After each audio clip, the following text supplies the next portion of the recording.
جرمنی کے بادشاہ کانڈ، فرانس کے لوئی اور یروشلم کے بالڈوین نے دمشق شہر کا محاصرہ کر لیا اور ایک بہت بڑا لشکر انہوں نے دمشق کے نواح میں پھیلا دیا تاکہ نواحی علاقوں پر حملہ آور ہوں، وہاں سے مال و دولت جمع کریں اور لشکر کے لیے خوراک کے ذخیروں کے ڈھیر لگائیں۔ محاصرے کے دوران صلیبیوں اور مسلمانوں کے درمیان کئی خونریز جھڑپیں ہوئیں۔ شیخ عبد الرحمن حلحلال اور فقی امام یوسف فندلاوی، جن کا شمار دمشق کے مشائخ اکبار میں ہوتا ہے، انہی جھڑپوں میں صلیبیوں کے خلاف لڑتے ہوئے شہید ہوئے۔ کہا جاتا ہے کہ امام یوسف بڑے کبیر سن تھے۔ معین الدین نے ان کو لڑائی سے روکنا چاہا، لیکن ان کی غیرت دینی نے گوارا نہ کیا کہ ان کے گھر یعنی دمشق کے دروازے پر جہاد دستک دے رہا ہو اور وہ اس میں شرکت سے محروم رہیں۔ قرآن مقدس کی آیات کی تلاوت کرتے ہوئے آگے بڑھے، مردانہ وار صلیبی فوج میں گھس گئے اور نہایت بہادری سے لڑتے ہوئے شہید ہو گئے۔ صلیبی لشکر کی تعداد چونکہ بہت زیادہ تھی، قوت میں بھی وہ دمشق کے لشکر سے زیادہ تھے، لہٰذا ان کا دباؤ دمشق پر اس قدر بڑھ گیا کہ ایک دن وہ شہر سے متصل میدان اخضر تک پہنچ گئے۔ دمشق کے والی مجیر الدین کے پاس اس کے سوا کوئی چارہ نہ رہا کہ صلیبیوں کے خلاف سلطان نور الدین اور اس کے بھائی سیف الدین کو مدد کے لیے پکارے، اس لیے کہ وہ جانتا تھا کہ صرف نور الدین اور سیف الدین کی طاقت ہی صلیبیوں کا سر توڑ سکتی ہے۔ اس نے تیز رفتار قاصد نور الدین اور سیف الدین کی طرف بھیجے اور جو حالات پیش آ رہے تھے ان کی تفصیل بھیجی۔ صلیبیوں کے دمشق پر حملہ آور ہونے کی اطلاع جب حلب بھیجی تو مسلمانوں کے اندر ایک شور اور جذبہ سا اٹھ کھڑا ہوا۔ دوسری جانب مجید الدین کے قاصد موصل میں سیف الدین کے پاس بھی پہنچ گئے۔ سب سے پہلے نور الدین حرکت میں آیا۔ ہراول کے طور پر اس نے فی الفور ایک لشکر تیار کیا اور وہ لشکر اسد الدین شیرکوہ کی سرکردگی میں اور مجدد الدین کو اس کا نائب بناتے ہوئے دمشق کی طرف روانہ کیا، اور اس کے چند دن بعد خود بھی ایک بہت بڑا لشکر لے کر حلب سے نکل کھڑا ہوا۔ ادھر سیف الدین کی حالت یہ تھی کہ جس دن اس کے پاس مجیر الدین کا قاصد پہنچا، اس کے دوسرے روز وہ بھی ایک لشکر کے ساتھ دمشق کی طرف روانہ ہو گیا تھا۔ یہاں سلطان نور الدین نے جو سب سے اچھا کام کیا وہ یہ کہ اسد الدین شیرکوہ اور مجدد الدین کو دمشق کی طرف روانہ کرنے سے پہلے اس نے اپنے تیز رفتار قاصد دمشق کی طرف روانہ کیے تاکہ رونما ہونے والے حالات اور دشمن کی نقل و حرکت کے متعلق اسد الدین شیرکوہ اور مجدد الدین کو بر وقت اطلاع کر سکے۔ اسد الدین شیرکوہ اور مجدد الدین ابن دایا نے بڑی برق رفتاری سے اپنے لشکر کے ساتھ دمشق کی طرف پیش قدمی کی تھی۔ ابھی وہ دمشق سے دور ہی تھے اور مشرق سے سورج طلوع ہو رہا تھا کہ سامنے کی طرف سے وہ نقیب آئے جنہیں ان کی روانگی سے پہلے سلطان نور الدین نے حالات کا جائزہ لینے کے لیے روانہ کیا تھا۔ قریب آ کر وہ نقیب رکے۔ شیرکوہ اور مجدد الدین نے بھی رک کر اپنے لشکریوں کو رک جانے کا اشارہ دے دیا تھا۔ پھر شیرکوہ نے آنے والوں کو مخاطب کیا، میرے عزیزوں کہو، دمشق کے اطراف میں صلیبیوں کی صورتحال کیا ہے؟ امیر فرانس کے بادشاہ لوئی، جرمنی کے بادشاہ کانڈ اور یروشلم کے بادشاہ بالڈوین نے دمشق کا محاصرہ کر رکھا ہے، اور دمشق کا وزیر معین الدین دمشق کے اندر جو حفاظتی لشکر ہے اس کے ساتھ کمال جرت مندی کا مظاہرہ کرتے ہوئے صلیبیوں کو روکے ہوئے ہے، لیکن دمشق کے اندر جو لشکر ہے زیادہ دن تک صلیبیوں کی اس یلغار کو روک نہیں سکے گا، اور پھر جس قدر صلیبیوں کا لشکر اس وقت دمشق کا محاصرہ کیے ہوئے ہے اتنا ہی ایک بڑا لشکر دمشق کے نواح میں ہے۔ وہ اس وقت دمشق سے لگ بھگ 2 فرلانگ کے فاصلے پر ہے، اور انہوں نے دمشق کے اطراف میں مسلمان علاقوں کے اندر لوٹ مار مچا رکھی ہے۔ یہاں تک کہتے کہتے آنے والے اس نقیب کو رک جانا پڑا، اس لیے کہ اس کی بات کاٹتے ہوئے اسد الدین شیرکوہ بول اٹھا تھا، کیا تم صلیبیوں کے اس لشکر تک ہماری رہنمائی کر سکتے ہو جو اس وقت دمشق کے نواح میں مسلمان علاقوں میں ترکتاز کیے ہوئے ہے؟ دیکھو یہ بڑا اہم معاملہ ہے۔ وہ نقیب اس پر چھاتی تانے ہوئے بول اٹھا، امیر آپ فکر مند نہ ہو، ہم ان کے محل وقوع سے پوری طرح باخبر ہو کر آپ کی طرف آئے ہیں۔ جس جگہ آپ اس وقت ہیں اس سے آگے بائیں جانب وہ لشکر اپنے کام میں مصروف ہے، لیکن امیر ایک بات میں کہوں، جو لشکر آپ کے ساتھ ہے اس لشکر کی تعداد اس لشکر سے کئی گنا زیادہ ہے، اور وہ اسد الدین شیرکوہ نے سر کو جھٹک دیا اور کہنے لگا، میرے عزیز تم تعداد کو چھوڑو، تم سب کا کام ہے کہ اس لشکر تک ہماری رہنمائی کرنی ہے، تم تھوڑی دیر رکو، میں ذرا اپنے عزیز مجدد الدین سے بات کر لوں، اس کے بعد ہم اپنے کام کی ابتدا کریں گے۔ پھر اسد الدین شیرکوہ مجدد الدین کے قریب ہوا اور اسے مخاطب کر کے کہنے لگا، میرے عزیز بھائی بتا اب تیرا کیا خیال ہے؟ مجدد الدین مسکرایا اور کہنے لگا، وہ زیادہ بڑے جرم کا مرتکب ہے جو دمشق کا محاصرہ کیے ہوئے ہے، ان سے تو ہم نمٹ لیں گے، لیکن پہلے ان سے نمٹنا چاہیے جو مسلمان علاقوں کو لوٹ رہے ہیں۔ میرے خیال میں پہلے ان کا رخ کریں،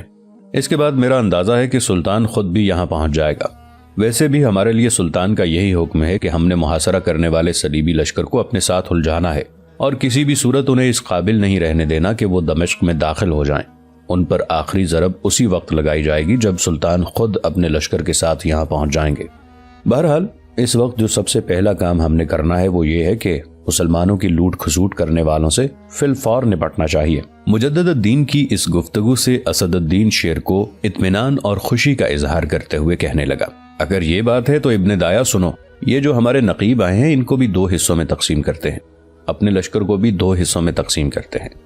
اب دشمن پر حملہ آور ہونے کے لیے طریقہ کار کچھ اس طرح اپناتے ہیں کہ آدھے لشکر کے ساتھ ایک طرف تم حملہ آور ہو، اس طرح دشمن کو وہ نقصان پہنچائیں گے کہ وہ دمشق پر حملے کو اپنی سب سے بڑی غلطی تسلیم کرتا ہوا یہاں سے بھاگنے میں ہی عافیت جانے۔ اسد الدین شیر کو جب خاموش ہوا تب مجدد الدین بول اٹھا، شیر کو میرے بھائی تم ٹھیک کہتے ہو، میرے حوالے صرف 2 نقیب کر دو، یہ میری رہنمائی کریں گے اور میں ایک لمبا کعوہ کاٹتے ہوئے دشمن کے سامنے کی طرف جاؤں گا۔ آپ اپنے حصے کے لشکر کے ساتھ باقی نقیبوں کو لے کر دشمن کی پشت پر نمودار ہو کر حملہ کر دیں۔ میرے خیال میں آپ جس وقت دشمن سے ٹکرائیں گے اس وقت یا اس سے تھوڑی دیر بعد میں بھی دشمن پر ایسی ضرب لگاؤں گا کہ انہیں شکست تسلیم کرنے اور بھاگنے کے سوا کوئی اور راستہ دکھائی نہ دے گا۔ اس موقع پر اسد الدین شیرکوہ نے کچھ سوچا، پھر وہ مجدد الدین دایا کو مخاطب کرتے ہوئے کہہ رہا تھا، ابن دایا، آج زندگی کے جمال کو پرانی شرابوں اور جذبات کی پامالی سے آراستہ کرنے والوں کے خلاف تیرا میرا امتحان ہے۔ یوں جاننا آج خوشبو سلگا کر فضا بات سے معطر کر کے رخصت ہونے والی روحوں کو پکارنے والوں کے خلاف تیری میری آزمائش کا وقت آن پہنچا ہے۔ آؤ دونوں بھائی مل کے عہد کریں کہ ان کے چگھاڑتے طوفان جیسے جذبوں میں طلسم سکوت سے لبریز کر دیں گے، ان کے جسم و روح کے ربط میں اداس صبحوں کی دھند غمگین شاخوں کا دکھ بھر کے رکھ دیں گے، اور ان کی حالت مردہ لمحوں کے ڈھیر روحوں کے سلگتے غموں اور آوارہ بدی کو ترستی خواہشوں سے بھی بدتر بنا کے رہیں گے۔ اسد الدین شیر کو جب خاموش ہوا تو مسکراتے ہوئے مجدد الدین نے اس کی طرف دیکھا، پھر کہنے لگا، میرے بھائی جس طرح کی خواہش کا تم نے اظہار کیا ہے میرے خداوند کو منظور ہوا تو ان کی حالت ہم اس سے بھی بدتر کر دیں گے، اور جو لاہ عمل ہم نے طے کیا ہے آؤ اس کے مطابق حرکت میں آئیں اور اپنے رد عمل کی ابتدا کریں۔ اس پر شیرکوہ نے اتفاق کیا۔ پھر جو نقیب سامنے کی طرف سے آئے تھے انہیں بھی آپس میں تقسیم کر لیا گیا۔ سب سے پہلے آدھے لشکر کے ساتھ مجدد الدین حرکت میں آیا اور وہاں سے کوچ کر لیا، اس لیے کہ اس نے لمبا کعوہ اور چکر کاٹتے ہوئے دشمن کے سامنے نمودار ہونا تھا۔ اس کے تھوڑی ہی دیر بعد دشمن کی پشت کی طرف جانے کے لیے باقی ماندہ نقیبوں کی رہنمائی میں اسد الدین شیرکوہ بھی وہاں سے کوچ کر چکا تھا۔ شیرکوہ نے جب اندازہ لگایا کہ مجدد الدین اپنے لشکر کے ساتھ دشمن کے سامنے کے حصے کے قریب پہنچ چکا ہوگا تب وہ اچانک دشمن کی پشت کی طرف سے نمودار ہوا۔ پھر اس نے اور اس کے لشکر نے کچھ اس انداز میں تکبیریں بلند کیں جیسے تاریکی اور وحشت بھرے میدانوں میں چیختی چلاتی ہواؤں اور رقص کرتے پرشور بگولوں نے خاک سے خلاؤں تک ایک عجیب و غریب سما باندھ کر رکھ دیا ہو۔ تکبیروں کی ان آوازوں نے تڑپتے دل کے درد چاروں طرف پھیلا کر رکھ دیے۔ پھر دیکھتے ہی دیکھتے اسد الدین شیر کو دشمن کی سپاہ پر اس طرح حملہ آور ہوا جس طرح تند خو بگولوں کے سر برہنہ شاخوں سے برگباد کی تقدیر میں جدائی پیدا ہو جاتی ہے، جس طرح دھوئیں کے زرد بادلوں میں سانس کی ڈوریاں منقطع ہونے لگتی ہیں، اور جس طرح موت کی رقصہ انگلیاں کائنات کے اندھیروں کی تہوں سرد خوابوں اور گرم سرابوں تک میں اتر جاتی ہیں۔ اسد الدین شیرکوہ کا یہ حملہ ایسا جان لیوا بے روک تھا کہ دور دور تک وہ صلیبیوں کے لاشوں کے ڈھیر لگاتا چلا گیا۔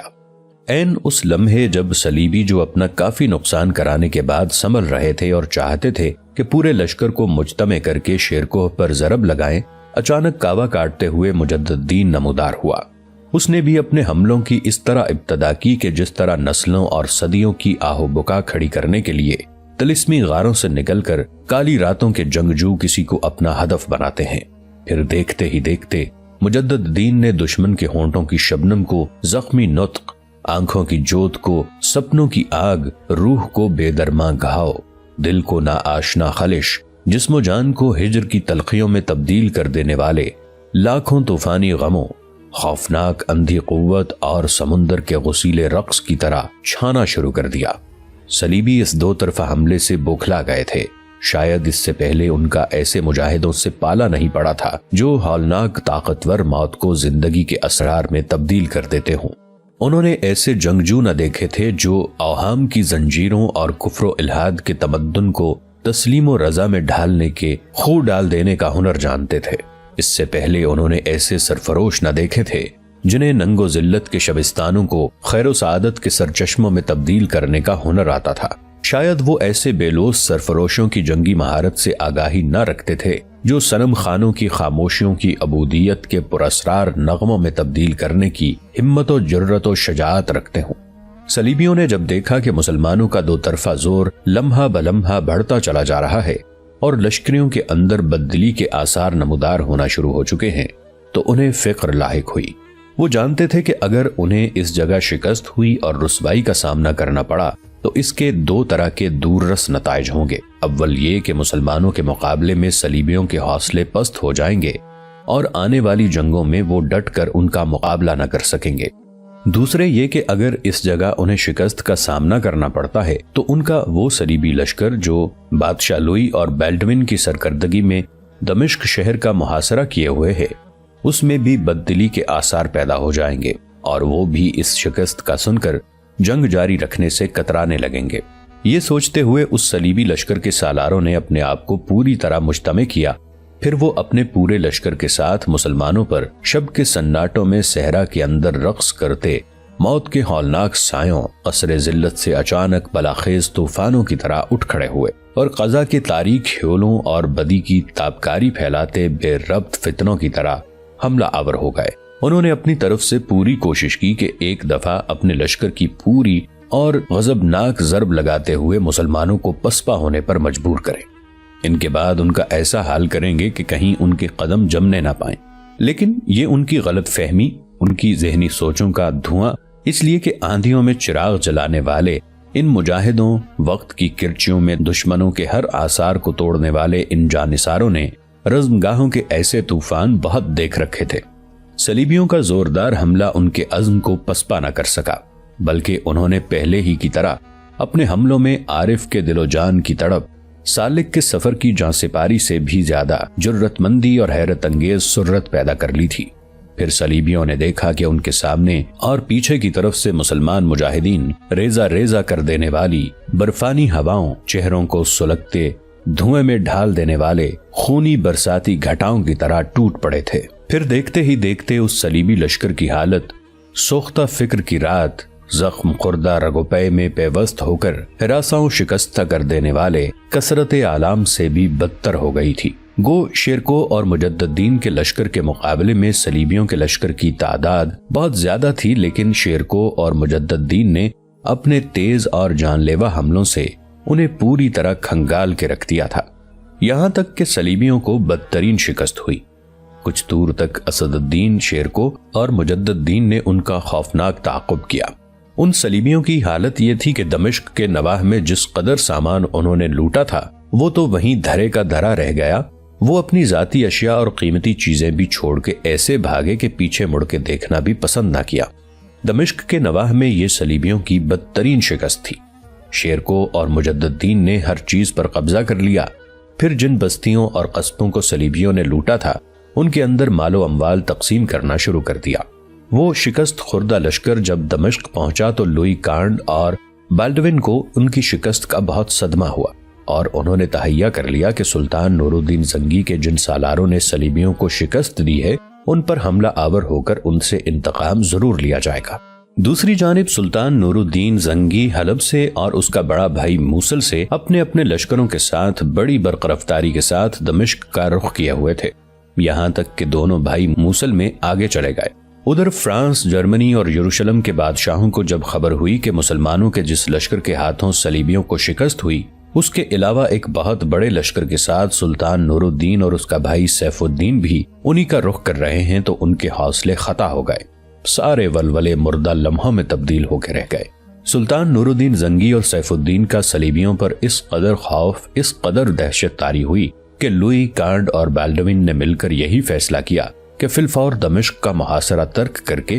کسی محفوظ مقام کی طرف چلے جانا چاہیے۔ یہ فیصلہ ہوتے ہی تینوں شہنشاہوں نے فوراً اپنا محاصرہ اٹھا لیا اور یروشلم کی طرف بھاگ کھڑے ہوئے۔ سلطان نور الدین زنگی کو بھی خبر ہو چکی تھی کہ دمشق کا محاصرہ ترک کر کے صلیبی بھاگ گئے ہیں۔ یہ خبر سنتے ہی سلطان کا بڑا بھائی سیف الدین تو اپنے لشکر کے ساتھ موصل کی طرف چلا گیا۔ جو لشکر سلطان نور الدین زنگی اپنے ساتھ لے کر آیا تھا، اس کے ساتھ سلطان نے بالبک کا رخ کیا اور وہاں اس نے پڑاؤ کر لیا تاکہ اس سمت سے اگر کوئی صلیبی مسلمان علاقوں میں داخل ہونے کی کوشش کرے تو اس کی سرکوبی کی جا سکے۔ ساتھ ہی سلطان نے شیرکو اور مجدد دین کو بھی پیغام بھجوایا کہ جب وہ یہ یقین کر لیں کہ صلیبی دمشق سے پوری طرح سمٹ کر یروشلم کی طرف چلے گئے ہیں، تب وہ بھی اپنے لشکر کے ساتھ بالبک میں اس سے آن ملے۔ یوں تینوں شہنشاہ جب اپنی صلیبی لشکر کو لے کر یروشلم کی طرف چلے گئے، تب اسد الدین شیرکو اور مجدد دین بھی اپنے لشکر کے ساتھ بالبک کی طرف چلے گئے تھے۔ یروشلم پہنچ کر تینوں شہنشاہوں کے متحدہ لشکر نے آپس میں صلاح مشورہ کیا کہ اب انقلان کا محاصرہ کر لینا چاہیے۔ مسلمانوں کے اس شہر پر قبضہ کرنے کے بعد پھر کسی سمت کا رخ کرنا چاہیے، لیکن یہ لاہ عمل بھی اپنی تکمیل کو نہ پہنچ سکا، اس لیے کہ جرمنی کا شہنشاہ کارل سمجھ چکا تھا کہ مسلمانوں کے مقابلے میں کسی میدان میں انہیں فتح نصیب ہوتی دکھائی نہیں دیتی، لہٰذا وہ ان جنگوں سے بیزار ہو گیا۔ دمشق کے نواح میں صلیبیوں کو جو بدترین شکست ہوئی تھی، دمشق کے محاصرے میں ناکامی کے بعد وہ دل برداشتہ سا ہو گیا اور واپس جانے کا ارادہ کیا۔